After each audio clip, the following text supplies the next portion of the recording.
10 দিনের যুদ্ধবিরতিতে Israel Lebanon বৈরুতে আনন্দ উল্লাস স্বাগত জানালো সৌদি সহ বিভিন্ন দেশ। হিজবুল্লাহকে শান্তি বজায় রাখার আহ্বান ট্রাম্পের। শিগগিরই ইরান যুদ্ধ শেষ হবে আবারও বললেন ট্রাম্প। চুক্তির জন্য পাকিস্তান সফর করতে পারেন মার্কিন প্রেসিডেন্ট। ইসরায়েল ও লেবাননের মধ্যে 10 দিনের যুদ্ধবিরতি কার্যকর হয়েছে। বৈরুতে উল্লাস করেছেন সাধারণ লেবানিজরা। এমন সিদ্ধান্তকে স্বাগত জানিয়েছে সৌদি, ওমান সহ বিভিন্ন দেশ। যদিও যুদ্ধবিরতি কার্যকর হওয়ার 1 ঘন্টার মধ্যে তা লঙ্ঘনের অভিযোগ উঠেছে। এদিকে মন্ত্রিসভায় ভোট হওয়ার আগেই ট্রাম্পের ঘোষণায় ক্ষোভের সৃষ্টি হয়েছে ইসরায়েলের অভ্যন্তরে। 10 দিনের যুদ্ধবিরতি ঘোষণার পরই রাস্তায় নেমে আসেন লেবাননের বাসিন্দারা। গাড়ির হর্ন বাজিয়ে ও বিজয় চিহ্ন দেখিয়ে আনন্দ উল্লাস করেন তারা। দীর্ঘদিনের সংঘাতের পর এই স্বল্প সময়ের শান্তি এখন স্বস্তির কারণ হয়ে উঠেছে লেবানিজদের জন্য। দক্ষিণাঞ্চল তার মানুষের কারণেই আলোকিত। যারা আমাদের ফিরে আসার পথ তৈরি করেছেন সেই শহীদদের প্রতি আল্লাহ রহম করুন।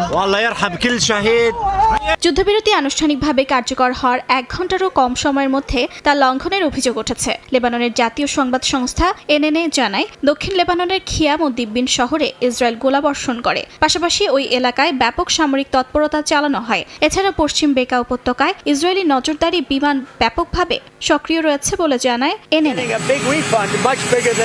স্থানীয় সময় বৃহস্পতিবার মার্কিন প্রেসিডেন্ট ডোনাল্ড ট্রাম্প 10 দিনের জন্য একটি যুদ্ধবিরতি চুক্তির ঘোষণা করেন। চুক্তি নিশ্চিত করার আগে লেবাননের প্রেসিডেন্ট জোসেফ আউন এবং ইসরায়েলের প্রধানমন্ত্রী বিনিয়ামিন নেতানিয়াহুর মধ্যে চমৎকার আলোচনা হয়েছে বলে জানান ট্রাম্প।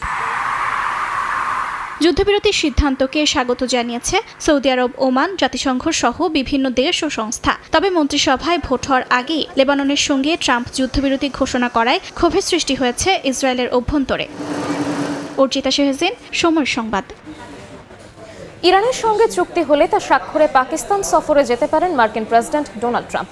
তিনি আরও জানান, রোববারের মধ্যে আবার আলোচনায় বসতে পারে ওয়াশিংটন, তেহরান।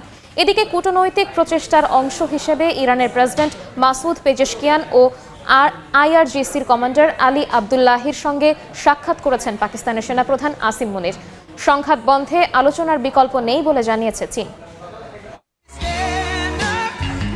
ইরানের বিরুদ্ধে সংঘাত খুব শিগগিরই শেষ হচ্ছে। গেল কয়েকদিন ধরে এ বার্তায় দিয়ে আসছেন মার্কিন প্রেসিডেন্ট ডোনাল্ড ট্রাম্প। লাস ভেগাসে এক অনুষ্ঠানে তিনি দাবি করেন, চুক্তির যেসব শর্তে ইরান এখন রাজি হচ্ছে 2 মাস আগেও তারা এসব বিষয়ে অসম্মতি জানাতো। চুক্তি না হলে যুদ্ধ পুনরায় শুরু হবে বলেও সাফ জানিয়ে দেন তিনি। এর আগে বিমানবন্দরে সাংবাদিকদের ট্রাম্প জানান, ইরান শান্তি চুক্তিতে রাজি হলে তাতে সই করতে পাকিস্তান সফরে যেতে পারেন তিনি। মধ্যস্থতাকারী হিসেবে পাকিস্তান দারুণ ভূমিকা পালন করছে। ইরানের সঙ্গে চুক্তি যদি ইসলামাবাদে সই হয় তাহলে আমি যেতে পারি। ফিল্ড মার্শাল অসাধারণ একজন ব্যক্তিত্ব। পাকিস্তানের প্রধানমন্ত্রীও খুব ভালো কাজ করছেন, তাই আমি যেতে পারি। তারা আমাকে চায়। মার্কিন প্রেসিডেন্টের পাশাপাশি ইরানের প্রেসিডেন্ট মাসুদ পেজিশকিয়ানও মধ্যস্থতাকারী হিসেবে পাকিস্তানের ভূমিকার প্রশংসা করেছেন। পাকিস্তানের সেনাপ্রধান ফিল্ড মার্শাল আসিম মুনিরের সঙ্গে বৈঠকে বলেন, মুসলিম বিশ্বকে বিভক্ত করার পেছনে ইসরায়েলি ষড়যন্ত্র রয়েছে এবং সম্মিলিত উদ্যোগ ছাড়া এই সংকট মোকাবিলা সম্ভব নয়। এদিন ইরানি বিপ্লবী গার্ড বাহিনীর কমান্ডার মেজর আলী আবদুল্লাহির সঙ্গে সাক্ষাৎ করেন আসিম মুনির। এদিকে চীনও কূটনৈতিক সমাধানের ওপর জোর দিচ্ছে। দেশটির পররাষ্ট্রমন্ত্রী জানিয়েছেন, যুক্তরাষ্ট্র ও ইরানকে দ্রুত আলোচনা টেবিলে ফিরিয়ে আনা এখন সবচেয়ে বড় অগ্রাধিকার। মালিহা সুহরওয়ার্দী, সময় সংবাদ। যুক্তরাষ্ট্র ইরান যুদ্ধবিরতি আলোচনায় এখন অন্যতম গুরুত্বপূর্ণ ইস্যু তেহরানের জব্দ হয়ে থাকা বিপুল বৈদেশিক সম্পদ। তেল বিক্রির আয় থেকে শুরু করে কেন্দ্রীয় ব্যাংকের রিজার্ভ সবই আটকে রয়েছে বিভিন্ন দেশে। বিশ্লেষকদের মতে, এই অর্থ মুক্তি পেলে ইরানের অর্থনীতিতে বড় ধরনের পরিবর্তন আসতে পারে। যুদ্ধবিরতির উদ্দেশ্যে ইরানের প্রস্তাবিত 10 দফার গুরুত্বপূর্ণ একটি শর্ত তাদের জব্দ হওয়া সম্পদ ফিরিয়ে দেয়া। আসন্ন দ্বিতীয় ধাপের ওয়াশিংটন তেহরান বৈঠককে ঘিরে আবারও আলোচনায় এসেছে এই ইস্যু। বিশ্লেষকরা বলছেন, বিশ্বের বিভিন্ন দেশে ইরানের প্রায় $100 বিলিয়ন সম্পদ আটকে আছে, যা মুক্তি পেলে ইরানের অর্থনীতিতে বড় ধরনের পরিবর্তন আসতে পারে। বিদেশে জব্দ থাকা ইরানের মোট সম্পদের মধ্যে রয়েছে তেল ও গ্যাস বিক্রি থেকে অর্জিত বৈদেশিক মুদ্রা, কেন্দ্রীয় ব্যাংকের রিজার্ভ, বিদেশি ব্যাংকে জমা আমানত এবং বিভিন্ন আর্থিক বিনিয়োগ। এসব অর্থ বর্তমানে চীন, ভারত, ইরাক, কাতার, জাপান এবং ইউরোপের কয়েকটি দেশের ব্যাংক ও আর্থিক প্রতিষ্ঠানে আটকে রয়েছে। উদাহরণ হিসেবে চীনে অন্তত $20 বিলিয়ন, ভারতে প্রায় $7 বিলিয়ন, ইরাকে $6 বিলিয়ন, কাতারে $6 বিলিয়ন এবং যুক্তরাষ্ট্রে প্রায় $2 বিলিয়ন জব্দ রয়েছে।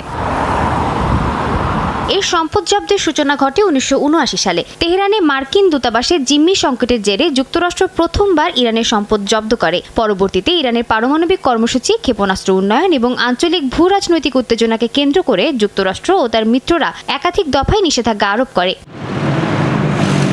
জব্দকৃত সম্পদ মূলত আন্তর্জাতিক ব্যাংক, কেন্দ্রীয় ব্যাংকের হিসাব এবং আর্থিক প্রতিষ্ঠানে সংরক্ষিত থাকে। নিষেধাজ্ঞা, আদালতের নির্দেশ বা নীতিগত সীমাবদ্ধতার কারণে ইরান এই অর্থ উত্তোলন, স্থানান্তর বা বিনিয়োগ করতে পারে না। অর্থাৎ নিজস্ব তেল বিক্রির আয় থাকলেও তা ব্যবহার করার ক্ষমতা সীমিত। সমালোচকরা বলছেন, এই ধরনের পদক্ষেপ কেবল অর্থনৈতিক নয়, বরং রাজনৈতিক চাপ প্রয়োগের একটি কৌশল হিসেবেও ব্যবহৃত হয়। দীর্ঘদিনের নিষেধাজ্ঞার কারণে দেশটিতে উচ্চ মূল্যস্ফীতি, মুদ্রার অবমূল্যায়ন এবং বিনিয়োগ সংকট তৈরি হয়েছে। এই অর্থ ফেরত এলে বৈদেশিক মুদ্রার রিজার্ভ শক্তিশালী হবে, রিয়ালের মান স্থিতিশীল হতে পারে এবং আমদানি ব্যয় নিয়ন্ত্রণে রাখা সহজ হবে। পাশাপাশি তেল খাত, বিদ্যুৎ, পানি ও অবকাঠামো উন্নয়নে বড় বিনিয়োগ সম্ভব হবে। বিশ্লেষকদের মতে যুদ্ধ পরবর্তী পুনর্গঠন, শিল্প খাতের আধুনিকায়ন এবং সামগ্রিক অর্থনৈতিক প্রবৃদ্ধি পুনরুদ্ধারেও এই সম্পদ গুরুত্বপূর্ণ ভূমিকা রাখবে। সাদিয়া তাসনিম, সময় সংবাদ। বোমার আঘাতে শুধু মানুষ নয়, ক্ষতবিক্ষত হয়েছে ইতিহাসও। ইরানের শত শত বছরের পুরনো প্রাসাদ, ঐতিহ্য আর সংস্কৃতির নিদর্শনে এখন ধ্বংসের চিহ্ন। ভাঙা কাঁচ, ধুলো মাখা সিংহাসন সহ সবকিছুই যেন অতীতের এক নিঃশব্দ আর্তনাদ বয়ে বেড়াচ্ছে। এই ক্ষতি শুধু একটি দেশের নয়, পুরো বিশ্বের ইতিহাসের ক্ষয় বলে জানিয়েছেন স্থানীয় বাসিন্দারা।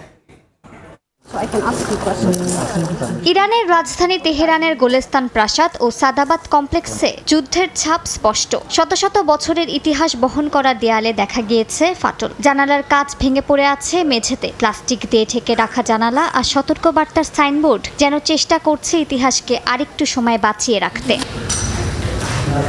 গোলেস্তান প্রাসাদের ভেতরে 350 বছরের পুরানো মার্বেল সিংহাসন তাখতে মারমারও ইসরায়েলের আগ্রাসন থেকে রক্ষা পায়নি। প্রাসাদের কর্মীরা জানান, এই স্থাপনাটি ফতে আলী শাহের আমলের এবং এটি প্রাসাদের অন্যতম প্রাচীন অংশ। একই সঙ্গে 150 বছরের বেশি পুরানো হল অফ মিরার্সের ছাদ ও কাঁচ ভেঙে পড়েছে, যা ঐতিহ্যগত কারুকার্যের বড় ক্ষতি হিসেবে দেখা হচ্ছে।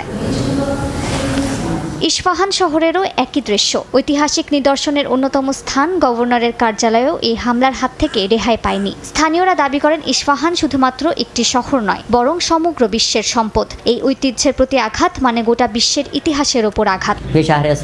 ইস্পাহান শহর কেবল ইস্পাহান প্রদেশের অন্তর্ভুক্ত নয়, কিংবা ইস্পাহানের মানুষের একারও নয়। এই শহর কেবল ইরানের মানুষের সম্পত্তি নয়, এই শহর বিশ্বের উত্তরাধিকার। এই ঐতিহ্যকে সম্মান জানানো উচিত এবং এর প্রতি সম্মান কখনোই লঙ্ঘন করা উচিত নয়। নাকসে জাহানের মতো স্থাপনাগুলোর আশপাশে হামলার ঘটনা উদ্বেগ বাড়িয়েছে। ইস্পাহানে রয়েছে 22,000-এর বেশি ঐতিহাসিক নিদর্শন, আর এসব ঐতিহ্যের ভবিষ্যৎ নিয়ে এর মধ্যেই উদ্বেগ জানিয়েছে জাতিসংঘের শিক্ষা, বিজ্ঞান ও সংস্কৃতি বিষয়ক সংস্থা ইউনেস্কো।